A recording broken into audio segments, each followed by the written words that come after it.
Berbagi cerita orang Karawang. Hari budaya Lestari Silat Karawang. Bacok Berbagi cerita orang Karawang. Lestari Silat Karawang. Bacok Berbagi cerita orang Karawang. Assalamualaikum warahmatullahi wabarakatuh. Alhamdulillahirabbil alamin. Allahumma shalli ala Muhammad wa ala ali Muhammad. Salam cinta silat dan seluruh Indonesia. Lestari budaya, lestari silat Karawang. Bacok berbagi cerita orang Karawang. Pastikan video ini sampai selesai sebagai salah satu wujud kecintaan kita terhadap pencak silat di Indonesia, khususnya di Kabupaten Karawang. Assalamualaikum warahmatullahi wabarakatuh.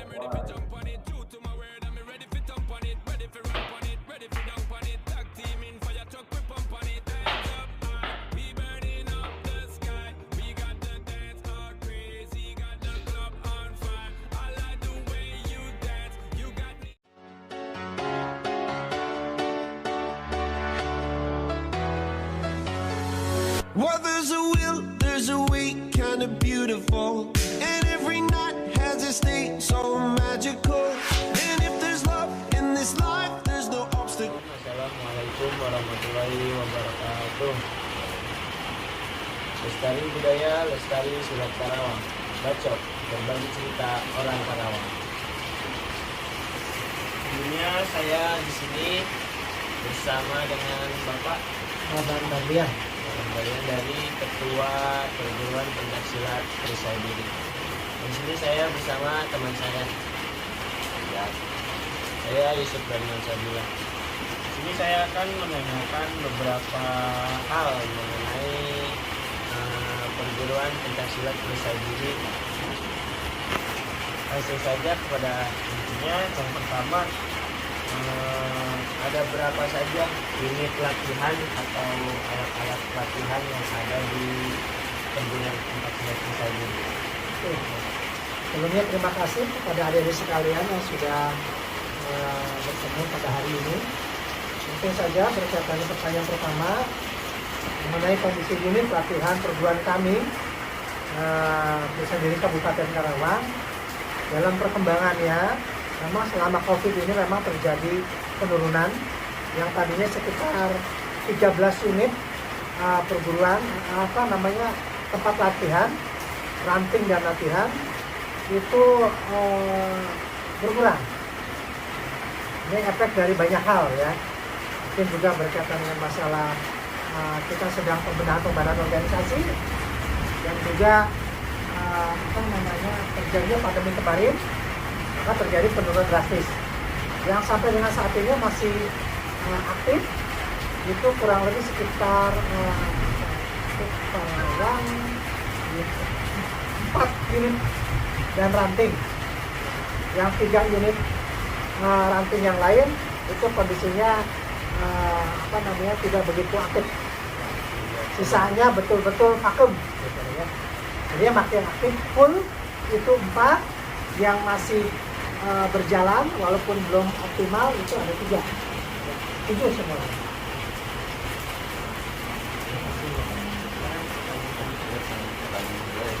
Jumlah anggota yang aktif dan Iya. Kalau jumlah terakhir per Januari 2022 ya, kita selalu update di Januari itu yang aktif sampai dengan detik per Januari itu 111 orang. 111 orang dari tahun sebelumnya yang hampir 380 orang. Kalau dihitung sebelum COVID itu kan 600-an. Jadi penurunannya luar biasa ini. Jadi sangat drastis, signifikan. ya? Sangat signifikan. Oh, drastis. Ya, ini banyak faktor. Ketika kami evaluasi secara organisasi, banyak faktor. Tapi insya Allah dengan mulai normalnya situasi dan kondisi aktivitas anak-anak, mudah-mudahan kita mulai bergerak memperbaiki kembali. Itu barangkali. Terima kasih waktu jawabannya. pertanyaan selanjutnya itu bagaimana aspek bela diri menurut perguruan Nusaidin tersebut? Ya, Aspek bela diri. aspek bela diri di perguruan kami tentu mempunyai nilai tersendiri. Seluruh perguruan pencaksilat pasti mempunyai nilai aspek bela diri dari berbagai aspek ya. Khusus aspek bela diri di Pisah Diri itu mempunyai teknik-teknik khas, ya. Teknik-teknik ciri-ciri khas Pisah Diri. Ada teknik bela diri Minangkabau, ada teknik bela diri Meliwis, bela diri Kuntul, Harimau, Naga dan lain sebagainya. Mungkin itu barangkali. Macam-macam Pak ya? Macam banyak sekali. Itu baru internal perguruan kami. Belum Belum yang lain. belum yang lain. Saya punya nilai-nilai Betul. tersendiri ya. Terus saya mau nanya dia bagaimana aspek seni budaya menurut perguruan tersebut. Ya, Gitu ya. kalau berkaitan dengan seni budaya, ini tidak dipungkiri bahwa pencaksilat secara umum itu adalah hasil karya budaya bangsa. Sedangkan untuk seni itu dalam pencaksilat ini diimplementasikan dengan teknik-teknik yang indah. Tiap perguruan punya. Tiap perguruan punya teknik-teknik baku masing-masing. IPSI mengkoordinir para pak buron juga mengeluarkan teknik tersendiri untuk bisa disamakan semacam jurus tunggal. Nah, kalau di Pisah Diri teknik seninya ada seni kerapihan teknik, ada individu maupun kelompok bentuk berbu. Jadi ke pertanyaan selanjutnya di sini ada bagaimana aspek olahraga menurut perguruan tersebut. Aspek olahraganya. Ya, ini juga harus saya sampaikan bahwa ini sepertinya poin-poinnya satu-satu ya. Jadi begini, saya akan paparkan secara khusus. Pencaksilat itu mempunyai 4 aspek. Yang pertama aspek mental spiritual, yang kedua aspek bela diri, yang ketiga seni budaya, yang keempat olahraga. Nah, berkaitan dengan pertanyaan tadi, untuk aspek olahraga khusus Pisah Diri, secara khusus, insya Allah gerakan-gerakannya akan menyehatkan tubuh kita, karena di dalamnya ada teknik seni pernapasannya dan seni gerak. Terus apakah pencaksilat di Kota Karawang masih diterima oleh masyarakat? Mungkin kita berbicara ini bukan di Karawang karena posisi kita sekarang berada di Tampek atau Tampek, ya. Baru Iya. Jadi sedikit diubah pertanyaan, pencaksilat di sekitar sini masih diterima oleh masyarakat atau tidak? Ya. Kalau pertanyaannya pencaksilat masih diterima atau tidak di Kota Baru, secara khusus umumnya di Karawang, lebih besar lagi di Indonesia, saya jawab pasti. Karena pencaksilat itu adalah budaya asli bangsa, dan pencaksilat itu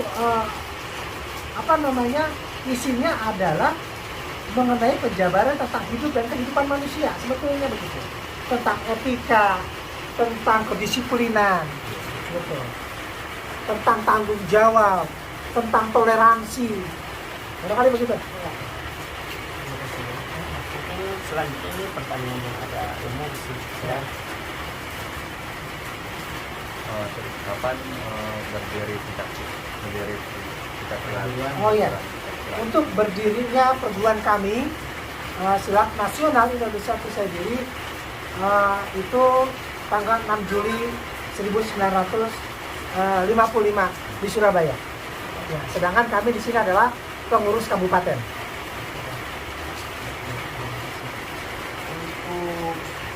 Untuk pendirinya perguruan perisai diri itu apakah bisa Ya, pendiri dari perisai diri yaitu Bapak Raden Mas Subandiman Dirjotmojo. Kebetulan beliau juga keponakan dari Ki Hajar Dewantara, masih dari keluarga Pakualaman. Nah, selanjutnya ini ada pertanyaan bagi kami selaku kaum milenial, Pak. Bagaimana cara kami sebagai kaum milenial bisa melestarikan budaya atau tradisi leluhur ini ke masa-masa yang akan datang? Kita ulangi pertanyaannya barusan ya. Bagaimana cara kaum milenial untuk melestarikan. Yang pertama adalah mau berlatih, mau mencoba, bukan saukur melihat oh kok bagus, tapi mencoba. Iya. Mencoba berlatih, karena termasuk ke dalam satu prinsip omong kosong, ketika kita mau melestarikan budaya bangsa tapi kita tidak mau berlatih, perguruannya apapun silakan ya. Ada silat nasional, ada silat daerah, yang penting itu silat gitu kan, pencak silat. Karena karakteristik dari pencak silat adalah apa? Berbudi pekerti luhur. Dan itu sangat matching dengan kondisi milenial, anak-anak milenial yang secara pengaruh pemikiran itu kadang-kala banyak yang keluar dari nilai-nilai budaya bangsa. Maka dari itu penguatan pencaksilat untuk karakter budaya bangsa terhadap milenial penting, terhadap anak-anak milenial. Itu barangkali yang saya sampaikan. Ada di pencaksilat pengalaman apa saja yang pernah Bapak alami, entah itu pengalaman baik atau pengalaman buruk? Mungkin bisa sedikit ceritakan. Ya, terima kasih. Pengalaman banyak ya. Kilas balik ke belakang, saya mulai berlatih pencaksilat itu tahun 87. Sampai sekarang nggak kelar-kelar. Dari mulai latihan biasa, anggota biasa, menjadi calon keluarga, menjadi keluarga, ketika pengurusan unit ranting, terus menjadi sekarang ketua cabang. Sangat banyak yang Bapak hadapi. Tapi dari banyak hal ini, satu yang ingin Bapak sampaikan kepada kalian anak-anak milenial, dimanapun kita berada, budaya bangsa itu tegakkan. Khususnya di pencaksilat, berlatihlah, berusaha untuk belajar berlatih. Pengalaman saya apa yang tidak menyenangkan? Banyak. Salah satunya adalah bagaimana ketika saya mendidik anak sesuai dengan SOP perguruan, tapi ternyata gagal di depan. Berarti banyak hal yang membuat jadi gagal. Bisa karena keluarganya tidak mendukung, bisa karena karakter anaknya yang tidak bagus, ya. Sedangkan kami sudah memberikan hal-hal yang terbaik. Gitu. Banyak hal. Terus banyak hal yang menyenangkan, banyak sekali. Karena saya meyakini melatih pencaksilat itu bagian daripada ibadah. Menegakkan budaya bangsa itu adalah bagian dari ibadah. Jati diri bangsa itu adalah karakter anak bangsa yang sekarang. Kalau misalkan kita tidak mau dan tidak suka untuk mengembangkan, menguatkan budaya bangsa, karakter budaya kita hilang. Ya, jadi saya meyakini untuk mengembangkan, untuk mempelajari makna-makna daripada pencaksilat sebagai budaya bangsa itu adalah sebagai ibadah. Barangkali gitu. Baik, mungkin itu saja pertanyaan yang bisa kami sampaikan. Terima kasih. Mungkin cukup untuk wawancara kali ini. Sebelumnya saya mengucapkan terima kasih. Lestari budaya, lestari pencaksilat Karawang. Bacok berbagi cerita orang Karawang. Sekian, wabillahi taufiq wal hidayah. Wassalamualaikum warahmatullahi wabarakatuh.